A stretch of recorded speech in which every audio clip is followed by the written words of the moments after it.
Welcome to the Fantasy Source Football Podcast. My name is David A. Arnott, sitting here with Matthew Lutovsky, and we're looking ahead to, it was week 3? I don't even know already. I don't even know anymore. Okay, so what is the burning topic on your mind going into week 3? Well, I think the burning topic on a lot of people's mind is Ryan Mathews. Is he going to play? How healthy will he be? How much will he play? How effective will he be? And Michael Turner, too. It seems like Turner, though, we've heard more positive reports about him than Mathews' latest high ankle sprain. Mm-hmm. And that's one of those dreaded injuries because there's nothing you just have to rest it. Right. And if you try to play through it, then... I mean, with my admittedly limited understanding of that type of injury, and by that I mean I've looked it up on WebMD and things like that. As you say, you just got to rest it. It takes longer to deal with than other types of ankle sprains. And it's much more painful. It's one of those things where, you know what, like the guy just, you don't play through this sort of thing necessarily, and it takes longer to get ready for it. So what are your replacement options? Well, the problem with the Mathews is that they play a late game, a late afternoon game, and everyone knows, especially if the keen Knicks owners out there, they were playing the Sunday night game, even worse. You can't take the risk when a guy's game time decision going into those late games, the primetime games.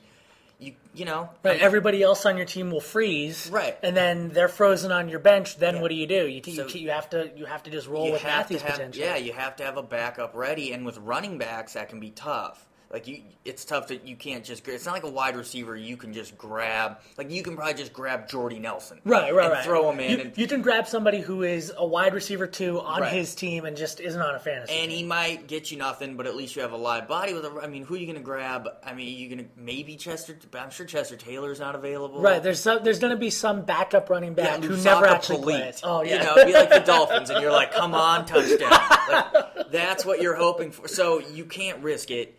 You have to start guys you know are playing, and that makes it tough for fantasy owners. So what's your position on, and I guess this comes down to waiver wire strategy. What is your position on burning a waiver claim?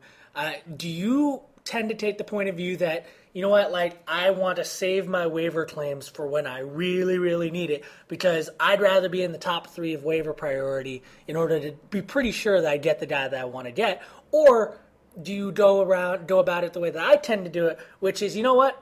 I'm not going to wait. I'm not going to try to save my bullets, as it were. If I see a guy that I want to get, I'm just going to try to go get him. And if I end up 10th, 11th in the waiver priority next time around, I'll deal with it then. Yeah, I mean, it really depends on the player you're trying to get. That's the big thing. Like this week, I think it was Jason Snelling and Mike Tolbert. Those were the guys. They were probably the number 1 and number 2 guys claimed in almost every league because we didn't know about Turner's health. We didn't know about Mathews' health. And neither of those guys is particularly appealing to me. I actually kind of like Tolbert because I think he could be the goal line back even if Mathews is healthy. But neither of those were guys that I felt, I'll stick with my waiver. I'll let someone else burn theirs. I can move up the line, and then we'll see what happens. Certainly as we get into bye weeks and you have to make moves, from your tight end, defense, kicker, whatever, I kind of like having a little bit of a higher claim in those situations. All right. Well, here's the next thing that I was thinking about was actually not just Mathews and the running backs causing problems now, but apparently Andy Reid throwing a wrench into everything by announcing that he's going to start Michael Vick again. And then the whisper campaign has begun already that other teams are calling the Eagles about Kevin Kolb.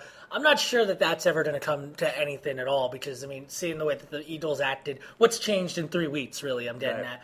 But if you are, say, either a Vick or a Kolb owner, does that change how you treat the situation moving forward? Yeah, I think so. I mean, we saw it. I guess it's kind of already been going on with Vincent Jackson, and he didn't get moved. We saw it with Marshawn Lynch when it was, was he going to get traded to the Packers? It makes it interesting to deal with. You're doing a lot of speculative trading maybe, hoping. But, I mean, basically with those guys, like with Kevin Kolb, you're holding on to him. You're seeing what happens because Vick's no sure thing. Vick could go out and he's got a great matchup, but what if he's terrible this week?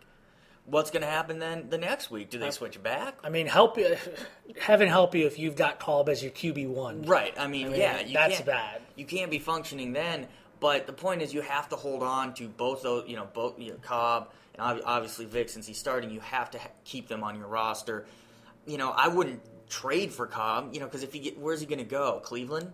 Yeah, I mean, that's not a good situation. You know, I mean, the ideal, I think, in a perfect world for fantasy owners would be he gets traded to Arizona. Mm-hmm. All of a sudden, hey, Larry Fitzgerald gets now it's intriguing, at least. Right. Now you're at least thinking, like, hey, maybe. But, you know, there's been I haven't heard anything in regards to that. It seems like Cleveland is the team that keeps coming up. And, all right, so he's going to throw to Brian Robisky. Great. Hey, you forgot about Mohamed Massaquoi. Well, and Benjamin Watson and Evan Moore and the all-stars but they that's have there. thoroughly uninspiring. Yeah, so, I mean, you can't give anything up for him. If you have, he's probably worth more to the person who currently has him on the off chance he regains his starting spot in Philly. Likely chance at this point. We'll say chance. Sure. We'll just say chance. We'll keep it in the middle. It's his chance. That way you're right no matter what. Exactly. And that's probably, he's worth the most, you know? Because, like, you can't trade for Marshawn Lynch, but you also can't trade Marshawn Lynch, so...